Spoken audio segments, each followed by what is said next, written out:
यसमा के सरकारै दुईटा भएको हो कि व्यवस्था दुईटा भएको हो कि यो कसरी भइराखेको छ? सरकारलाई यो बेखबर छ कि खबर छ? त्यसकारण यो व्यवसायीहरूको प्रश्न मैले त्यो बुझिराखेको छु। म त खालि सल्लाहका, म यहाँहरूको व्यवसायको मान्छे होइन, तैपनि मैले नजिकबाट हेर्दा यो कुरो मैले बुझेँ। र महासङ्घ म सल्लाहकार एज अ अनररी हो, म मानार्थ सल्लाहकार हो।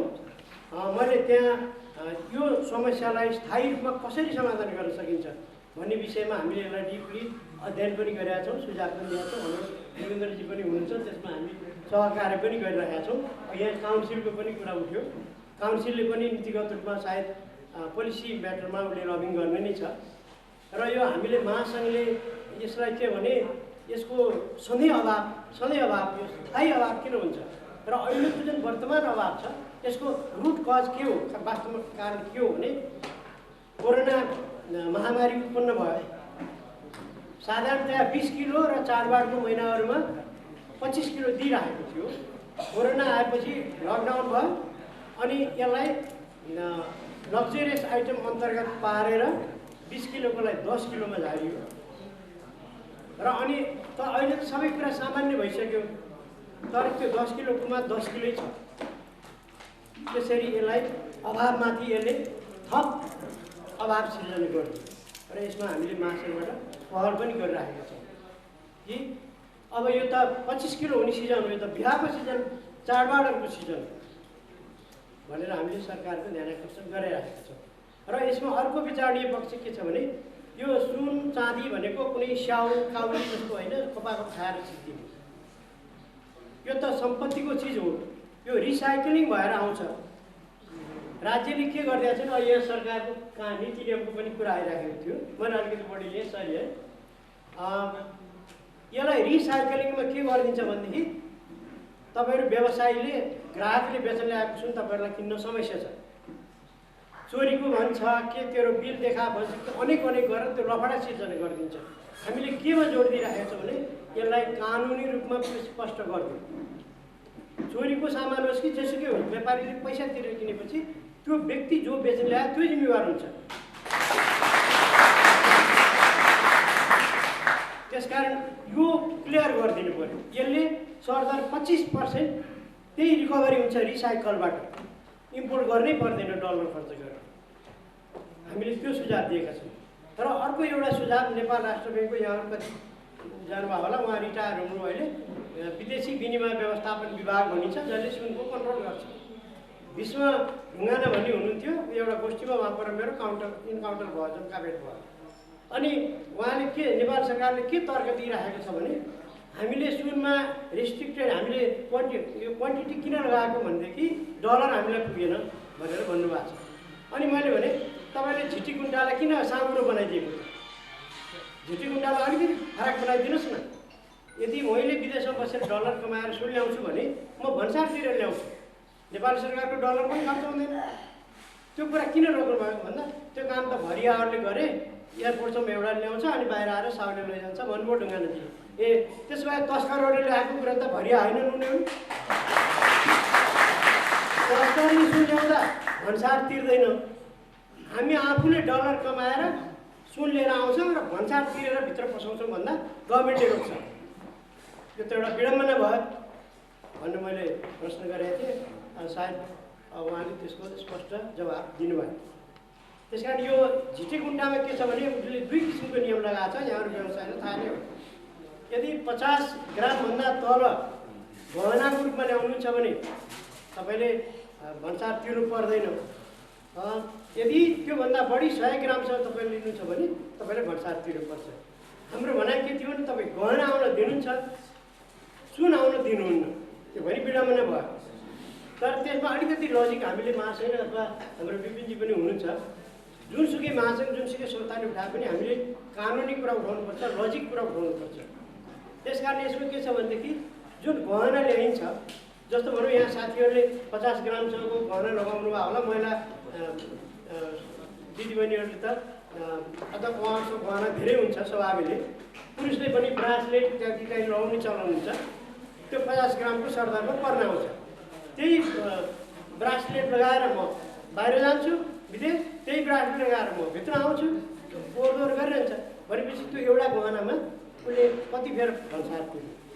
त्यो कारणले बाहिरबाट 50 ग्रामसम्म ल्याएकोलाई उनीहरूले भन्सार लिएर र अनि अर्को एउटा समस्या आइरहेको थियो। अस्ति एउटा प्रोग्राममा एकजना साथीले भनिराख्नु भएको थियो, त्यसरी झिटिकुण्डा अन्तर्गत आएको सुनलाई हामीले बजारमा किनबेच गर्न पाएनौँ भन्दाखेरि के छ भन्दाखेरि त्यसको लिगल पक्षबाट हेर्दाखेरि जुन त्यो भन्सार तिरेर ल्याएको छ त्यो चाहिँ पाइन्छ, जुन भन्सार नतिरी आएको छ त्यो चाहिँ हामीले देऊ भन्ने पनि हुँदैन, किनभने त्यसको भन्सार तिरिएकै छैन। त्यसरी ठुल्ठुलो बेरुवा औँठी बनाएर त्यो 100 ग्राम 200 ग्रामको ल्याइदिने हो भने त सरकारको भन्सार त मऱ्यो। त्यसकारण हामीले चाहिँ त्यसलाई पनि त्यसलाई चाहिँ 50 ग्राम भित्रै राख्नु एक किसिमले चाहिँ जस्टिफाई नै हो। किनभने जस्तो भनौँ न, अब अरू क्षेत्रको हेरौँ, कसैले म हस्पिटलको निम्ति ल्याउँछु भनेर एम्बुलेन्स ल्यायो भने उसले त्यहाँ त भन्सार त तिर्दैन।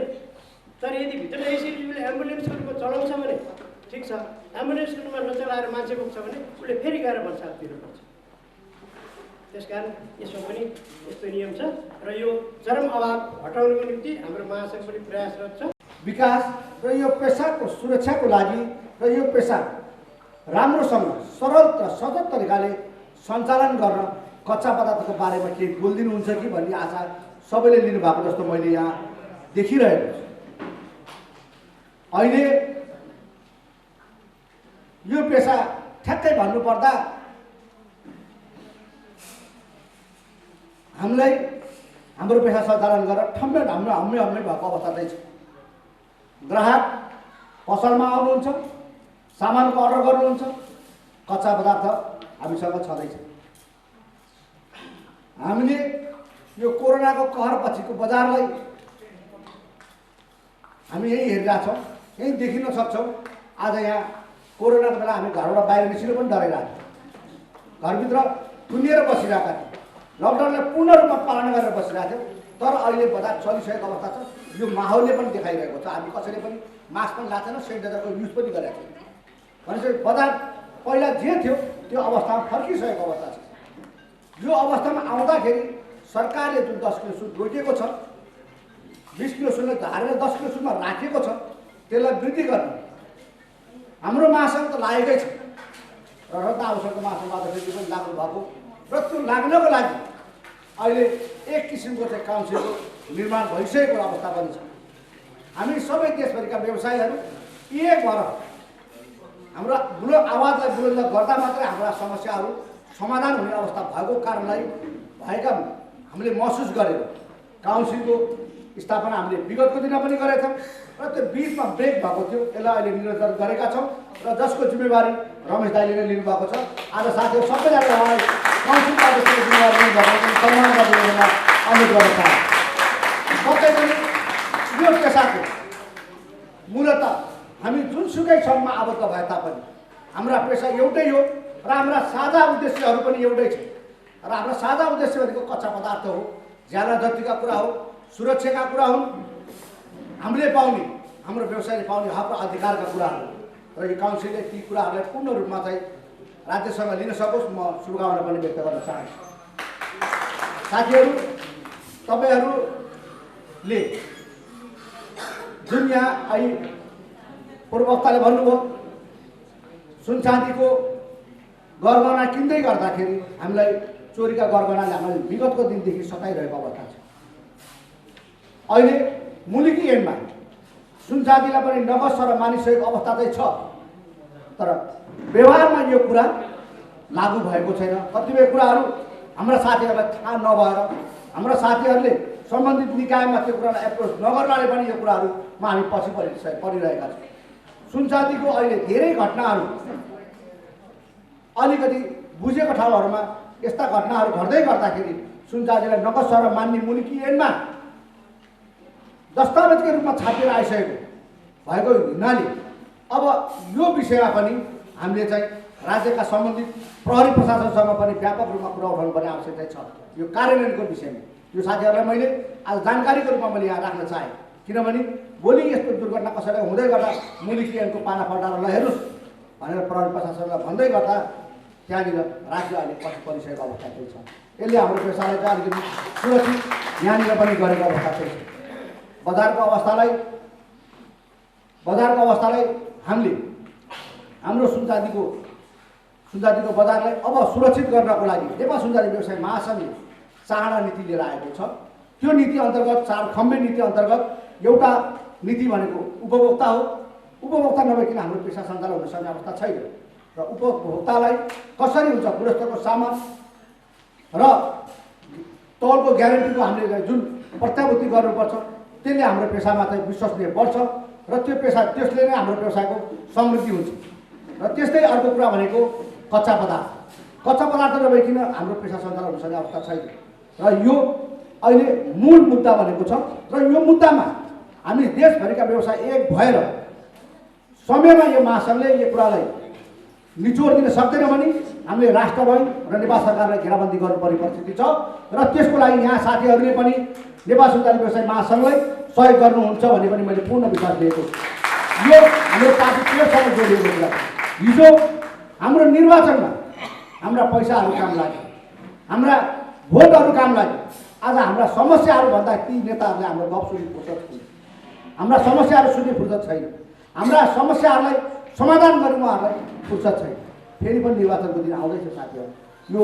यो कुरालाई हामीले मनन गरेर राख्ने साथी, यो कुरालाई मनन गरेर राख्ने भोलिको दिनमा हाम्रो घर जान आउने निर्वाचनमा नेताहरूलाई, प्रशासन अधिकृतहरूलाई, नगरपालिकाका हाकिमहरूलाई हामीले भन्नुपर्ने छ हाम्रो समस्याबाट तिमीहरू कहाँ बोलेका थियौ भनेर भन्नुपर्ने चिज प्रस्तुत गर्नुपर्ने दिन आइरहेको छ। मैले यो विषयलाई यति मात्र जोडेर राखेँ किनभने हामी यो राजनीति गर्ने थलो पनि होइन, तर हाम्रो समस्या जिउको त्यो हुँदाको अवस्थामा पनि यी चिजहरू यी सरकारहरू मौन हुँदैन भने यी उहाँ हाम्रो आवश्यकता के छ? उहाँहरूलाई कुर्सीमा राख्नु मात्र हाम्रो आवश्यकता त होइन। मैले यो कुरा यति मात्र भन्न चाहेँ र अन्ततः यो साधारण सभा एकदम भव्य र सभ्य रूपमा चाहिँ सम्पन्न भएको मैले यहाँ देखिरहेको छु। म प्रेमलाई लगायत सम्पूर्ण कार्य समिति साथीहरूलाई एकदम हृदयबाट धन्यवाद पनि दिन चाहन्छु। राम्रो काम गर्नुभएको छ। म यो पूर्व चितवन यो रत्न आउँछ भनेर भन्नुभन्दा पनि यी सम्पूर्ण हाम्रो व्यवसाय हो।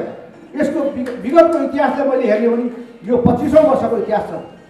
हिजो हाम्रो संस्थाका ज्ञानरमान साकेज्यू पूर्व अध्यक्ष, चितवन जिल्लाका पूर्व अध्यक्ष, उहाँको पालामा पूर्व चितवन शाखाको स्थापना भएको 57-58 सालको कुरा मलाई जल्दी याद आउँछ।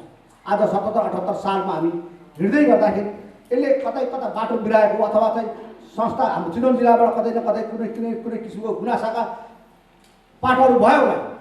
तर पनि हामी जहाँ जसो बसे पनि कुनै पनि समस्या पर्दाखेरि विभिन्नताई भन्नुहोस्, म तपाईँहरूको माझ रहने प्रतिबद्धता सहित यो कार्यक्रम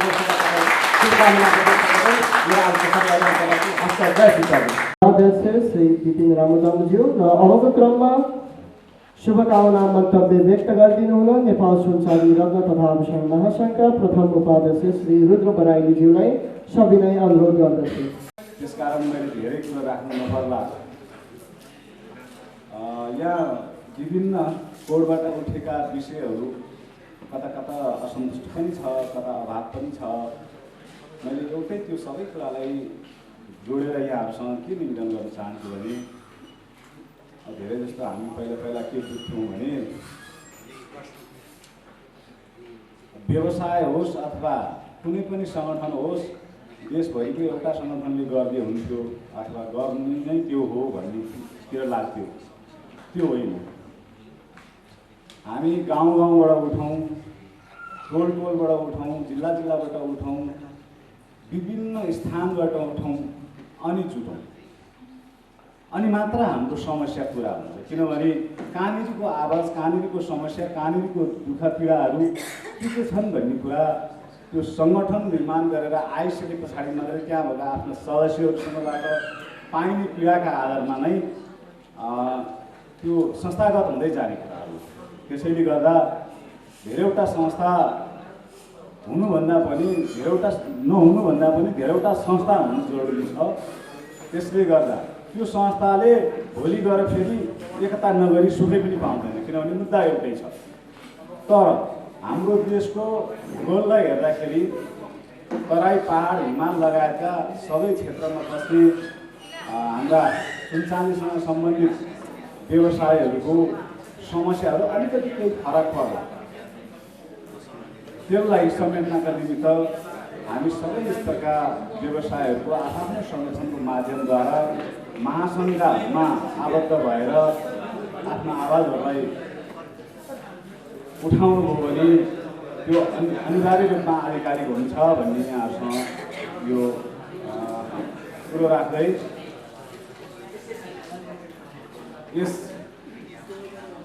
कार्यक्रमको सफलताका शुभकामना दिँदै आभूषण महासङ्घ केन्द्रीय अध्यक्ष श्री रमेश महर्जनज्यूलाई अनुरोध गर्दछु र सहयोग गरिदिनु हुन आजका सभापति श्री प्रेम खाती विश्वकर्माज्यूलाई सविनय अनुरोध गर्दछु र उपाध्यक्ष श्री गोपाल विश्वकर्माज्यूलाई सविनय अनुरोध गर्दछु।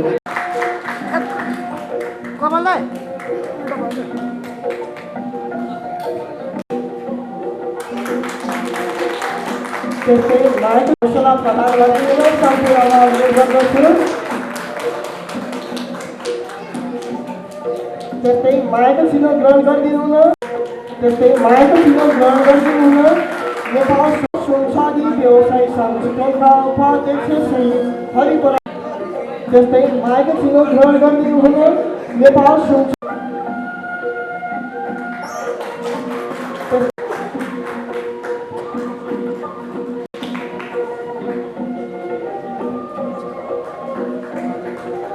कर्मज्यूलाई सबै अनुरोध गर्दछु। न्यूज ट्याग एसडी टिभीका सञ्चालक श्री रमेश पाण्डेज्यूलाई सविनय अनुरोध गर्दछु। ग्रहण गरिदिनु हुन हाम्रो यस आजको कार्यक्रम छायाङ्कन गर्नुहुने आवाज टेलिभिजनका प्रतिनिधि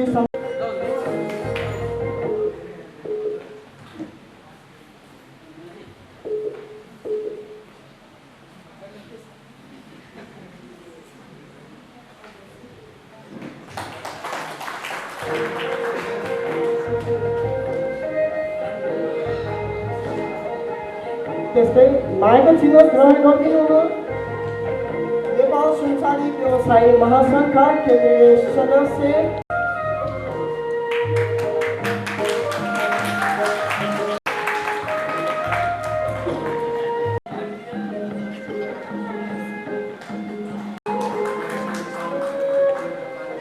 अनुरोध गर्दछु।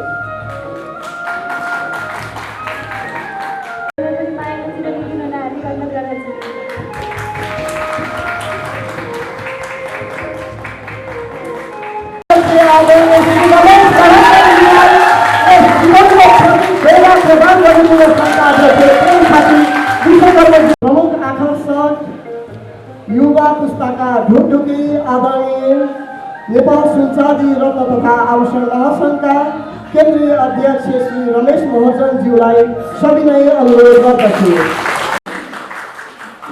विशेष गरी रत्न आभूषण महासङ्घ यस सेक्टरको पहिलो महासङ्घ जुन चाहिँ 2069 साल मार्च 26 गते दर्ता भएको हो। यसको मुख्य उद्देश्य यस सेक्टरमा भएको व्यवसायहरूको समस्या समाधान, हक अधिकार र जति पनि यो सेक्टरमा भएको समस्याहरूलाई समाधान गर्ने, यति मात्र होइन, यो सेक्टरले उद्योगको रूपमा विकास गरेर एउटा राष्ट्र समृद्धिको लागि नै टेवा पुग्ने गरी यस सेक्टरलाई चाहिँ विकास गर्ने त्यस्तो उद्देश्य लिएर रत्न आभूषण महासङ्घ स्थापना भएको म यहाँलाई चाहिँ निवेदन गर्न चाहन्छु।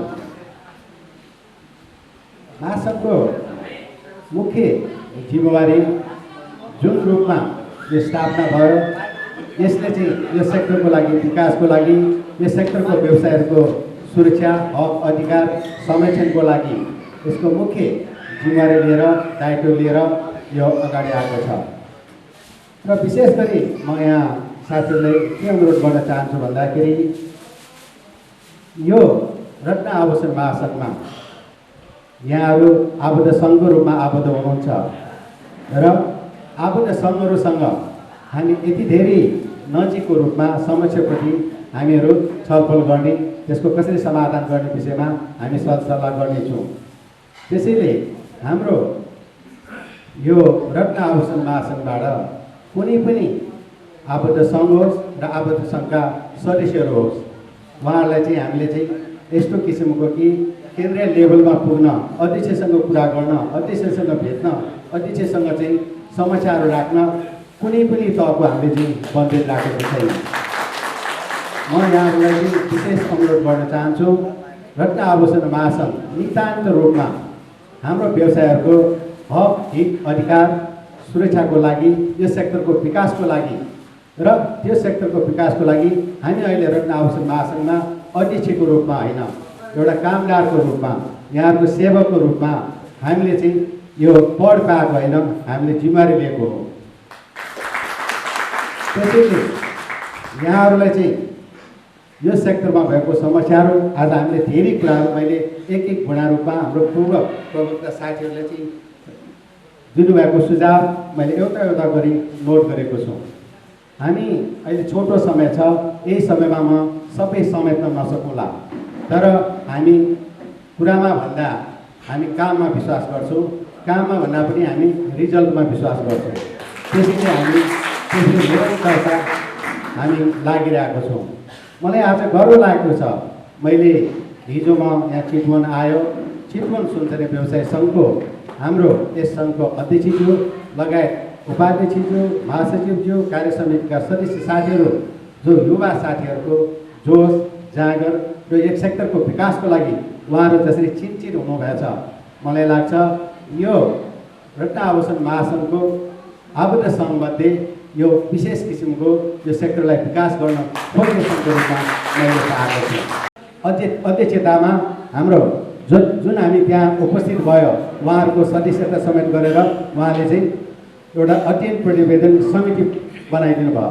त्यसको 3 महिनाको गहन अध्यक्षपछि जति पनि यहाँले कुरा उठाइराख्नु भएको त्यो सबै समेटेर हामीले 20औं वर्षदेखि यो सेक्टरलाई चाहिँ यस्तो किसिमको नीति आइडिया हुन्छ, यस्तो किसिमको व्यवस्था गर्दै हुन्छ भनेर हामीले चाहिँ 3 महिना गृह कार्य गरेर हामीले बुझायो। त्यो बुझाएको चाहिँ कानुन मन्त्रालय, अर्थ मन्त्रालय, राष्ट्र ब्याङ्क जति पनि सम्बन्धित निकायहरूबाट त्यो समितिबाट पास भएर अहिले क्याबिनेटमा गएको अवस्था छ, त्यो मुख्य सचिवकोमा पुगेको अवस्था छ।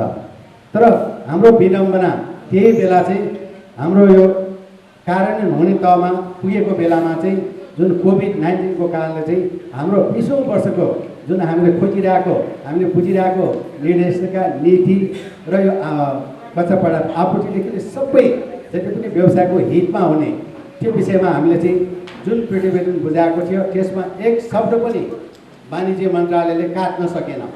किन भन्दाखेरि उहाँले चाहिँ हामीले के चुनौती दिएको छ भन्दाखेरि हामीले दिए डकुमेन्टमा कहाँ व्यवसायको मात्र हित छ, हामीले दिएको डकुमेन्ट दिएकोमा उपभोक्ताको कहाँनिर ऐब छ, हामीले दिएको चाहिँ डकुमेन्टमा जुन प्रतिवेदनमा राज्यको कहाँनिर घाटा छ, यो तपाईँहरूले देखाउनुहोस्, नभए चाहिँ यो पास गरिदिनुहोस् भनेर यही कुरा हामी चाहिँ अडान लिँदाखेरि उहाँले कुनै पनि बोर्ड नकाटी उहाँले पास गरेर अहिले मुख्य सचिवज्यूमा यो पुर्याएको अवस्था छ। र अर्को कुरा जुन रूपमा हामीले चाहिँ यो अहिले चाहिँ 3 बेचको अब सुनचारी व्यवसाय सङ्घ 44 सालदेखि लाग्नु भएको छ होइन, यो जुन खरिदमा हामीले चोरीको लाग्ने त्यो के गर्ने त भन्ने विषयमा चाहिँ हाम्रो व्यापक छलफल भयो, व्यापक डिस्कस भयो। अनि त्यहाँबाट निर्णय भएको चाहिँ सायद यहाँलाई चाहिँ म कपी पठाइदिन्छु, प्रेमजीलाई चाहिँ सबैले साइन गरेको, त्यसको लागि चाहिँ 50 ग्रामसम्म हामीले कुनै पनि उपभोक्तासँग किन्न सक्ने, तर उपभोक्तासँग किन्दाखेरि एउटा फर्मेट बनाउनु भएको थियो, त्यो हामीले बनाएको होइन, त्यो वाणिज्य तथा आपूर्ति मन्त्रालय नै बनाएको। त्यो फर्मेटसम्म बनाएर हामीले चाहिँ सचिव स्तरीय वाणिज्य तथा आपूर्ति मन्त्री स्तरीय यो पास भएर क्याबिनेटमा गएको छ।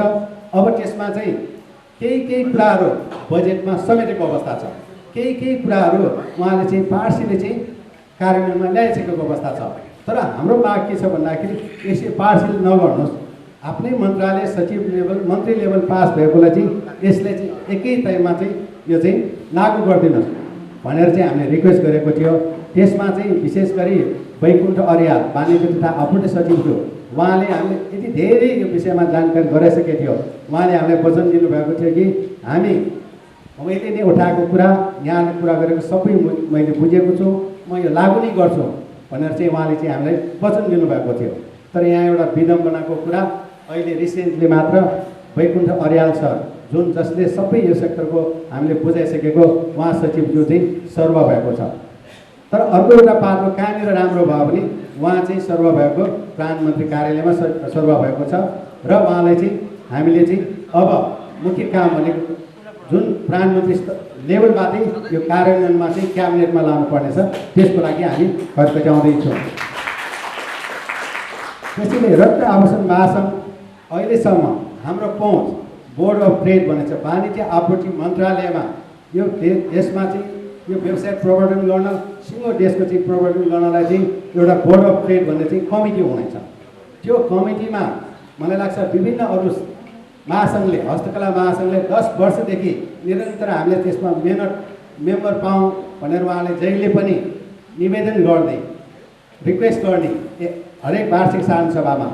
तर यहाँले म जानकारी के दिन चाहन्छु भन्दाखेरि हाम्रो रत्न आभूषण महासङ्घलाई हाम्रो जुन सुझाव, हाम्रो प्रस्तुति, हाम्रो नितान्त व्यवसायको हक हितको अधिकार, उपभोक्ता हित, राष्ट्रिय हितको जसरी हामीले सुझाव दिइरहेको त्यसले मनन गर्नुभएर उहाँले चाहिँ रत्न आभूषण महासङ्घको लाई चाहिँ त्यसको अध्यक्षको हिसाबमा मलाई चाहिँ जहाँ चाहिँ उद्योग वाणिज्य महासङ्घ मेम्बर छ, जहाँ नेपाल चेम्बर अफ कमर्स महासङ्घ मेम्बर छ, जहाँ उद्योग परिषद मेम्बर छ, त्यहाँ मात्र हाम्रो रत्न आभूषण महासङ्घको हामी मात्र त्यसमा चाहिँ बोर्डमा मेम्बरमा रूपमा उहाँले चाहिँ हामीले नै थाहा नदिकन उहाँले निर्णय गरेको छ। त्यसैले त्यस्तो लेभलको हाम्रो राज्यले चाहिँ सम्बन्धित निकायले विश्वास गरेको यो सेक्टर। र अर्को कुरा हामीले चाहिँ उहाँलाई चाहिँ अब हामी व्यवसायहरू मिलेर पनि काउन्सिलको कुरा गरिरहेको छौँ। हामीले चाहिँ उहाँलाई चाहिँ यो सिङ्गो सेक्टरलाई यति धेरै ठुलो डलर खर्च हुने, यति ठुलो सेक्टरलाई, यति धेरै सेन्सिटिभ भएको यो सेक्टर सुन चाँदी र आभूषणको लागि चाहिँ यहाँले चाहिँ अरू सर चाहिँ हेरेर पुग्दैन। अब यहाँले चाहिँ जेएमएन ज्वेलरी प्रमोसन काउन्सिल बनाइदिनु र जति पनि समस्याहरू त्यो काउन्सिलबाट समाधान गरौँ, जसमा वाणिज्य मन्त्रीज्यू या वाणिज्य सचिवज्यू उहाँ चाहिँ त्यसको संयोजक होस्। र हामीसँग पुर्खौँदेखिको हामीसँग अनुभव छ, त्यो अनुभव हामी दिन्छौँ। नीतिमा तपाईँहरूले बनाऊ, यसरी चाहिँ राज्य पछि र हामी व्यवसाय पछिबाट मिलेर यसमा पोलिसी बनाऊ, यो सेक्टरलाई प्रवर्धन गरौँ। उदाहरणको लागि JMN jewellery export promotion council India, जहाँ भारतमा त्यो काउन्सिल बनेपछि अहिले झन् 50 अरब डलरको एक्सपोर्ट छ उहाँहरूको। त्यसैले हरेक क्षेत्रको मिडिया साथीहरूले पनि म विशेष विनम्र अनुरोध गर्दछु, हिजोको दिनमा यो सुन चाँदी सेक्टरको व्यवसायलाई चाहिँ एउटा नाङ्लो व्यवसाय तरसम्म पनि इज्जत छैन। तर आजको दिनमा आएर जुन मिडियाका साथीहरूको भूमिका र विभिन्न हाम्रो सहयोगीहरूको भूमिकाको कारणले चाहिँ त्यो चिजबाट धेरै आँखामा हेर्नेमा परिवर्तन आएको अवस्था छ। र जुन रूपमा चाहिँ यो हामीले चाहिँ नीतिको कारणले र कच्चा पदार्थको कारणले, जुन आपूर्तिको कारणले जुन अलिकति अझै समस्या आइरहेको छ, त्यो चाहिँ अबको महासङ्घको मुख्य उद्देश्य भनेकै यसलाई चाहिँ हामी व्यवस्थित गर्ने। र हामी पनि म सम्पूर्ण व्यवसायलाई चाहिँ मैले यो विषयमा प्रेमजीलाई चाहिँ म अर्को डिटेल रूपमा अहिलेको 21औं शताब्दीमा भएको अवसर कसरी लिने, बजार कसरी प्रवर्धन गर्ने, कहाँनिर हामीलाई चाहिँ ट्रेनिङहरू चाहिन्छ, के छ विषयमा, कसरी एकाउन्टिङको सिस्टम राख्ने, कसरी कानुनमा बुझ्ने, यो विषयमा महासङ्घले पनि चाँडै नै कार्यक्रमहरू ल्याउन लागेको छ। त्यसमध्ये अब प्रेमजीले पनि यो प्लान बनाइराख्नु भएको छ। हामी उहाँहरूसँग समन्वय गरेर यहाँहरूले चाहिँ म अन्तमा के भन्न चाहन्छु भन्दाखेरि यहाँहरूलाई कहीँ पनि कसैकोबाट अन्याय भयो, यो चाहिँ कार्य समितिको साथीलाई मात्र होइन, यो चितवन सुनचाँदी व्यवसाय सङ्घको अध्यक्षलाई मात्र होइन, यहाँलाई कहीँ पनि अन्याय भयो भने हाम्रो हरेक सदस्यसँग महासङ्घ यहाँहरूको सँगसँगै हुन्छ, त्यो चाहिँ एउटा क्लियर हुन्छ। अनि त्यसमा कसैकोबाट पनि अन्याय भयो भने त्यो विषयमा महासङ्घ सबभन्दा अगाडि उभिन्छ। तर हाम्रो दायित्वमा पनि यति विचार गर्नुहोस् कि यो समयमा देशको नीति अनुसार चाहिँ हामीले व्यवसाय गर्नुपर्ने के हो, हामीले नबुझेको होला, नमिलेको होला, त्यसैले पनि हामीले सुधारौँ र हामी नीतिमा बसेर काम गरौँ। त्यो नीतिमा बसेर काम गर्दाखेरि कुनै पनि आपूर्तिको समस्या, विभिन्न समस्याहरू आयो भने त्यो महासङ्घले लबिङ गर्छ, हामी राख्छौँ।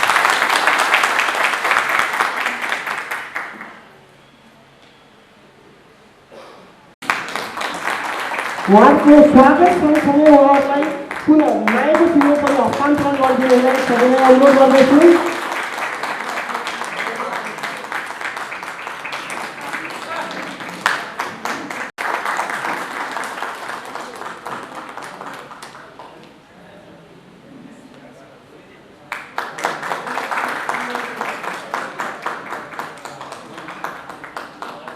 महासङ्घमा आबद्ध रहेको यस चितवन सुनचादी व्यवसायी सङ्घ पूर्वी चितवनले मलाई यस कार्यक्रम सञ्चालनको लागि अनुबन्ध गर्नुभएकोमा सर्वप्रथम यस सङ्घका अध्यक्ष प्रेम खाती विश्वकर्मज्यूलाई हार्दिक आभार व्यक्त गर्दछु र त्यसै प्राविधिक समस्याका कारण उत्पन्न भएको मर्यादा क्रममा तलमाथि हुन गएकोमा म कार्यक्रम सञ्चालकको तर्फबाट क्षमा याचना गर्दै र अबको क्रममा आफ्नो धन्यवाद मन्तव्यसहित यस कार्यक्रम विसर्जन गरिदिनु म उपाध्यक्ष विष्णु सुनार विश्वकर्मज्यूलाई अनुरोध गर्दै म पनि कार्यक्रम सञ्चालक बिदा हुन चाहन्छु। हस्त नमस्कार।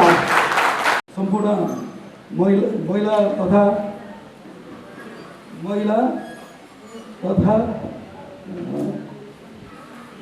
सम्पूर्ण सङ्घ संस्थाबाट पाल्नु भएका पदाधिकारी कार्यज्यूहरूमा हामीलाई भन्न त धेरै भनिरहेका छन्, धेरैले आशासन देखाइरहेका छन्, हामीलाई धेरै घुमाउरो बाटोहरू घुमाइरहेका छन्, तर आज हामीले एउटा सोझो बाटो भेटाएको हो कि भन्ने एउटा आशा लागिरहेको छ। त्यो सोझो बाटोबाट हामीलाई धोका नहोस्, हामीलाई रमेश महर्जनजीले दिएको आशाहरू चाहिँ पुरा होस् भनाइ राख्दै आजको यो सभा यहीँ समाप्त भएको घोषणा गर्दछु। यो पहिलो सत्र यहीँ समाप्त भएको घोषणा गर्दछु। हस्त, धन्यवाद।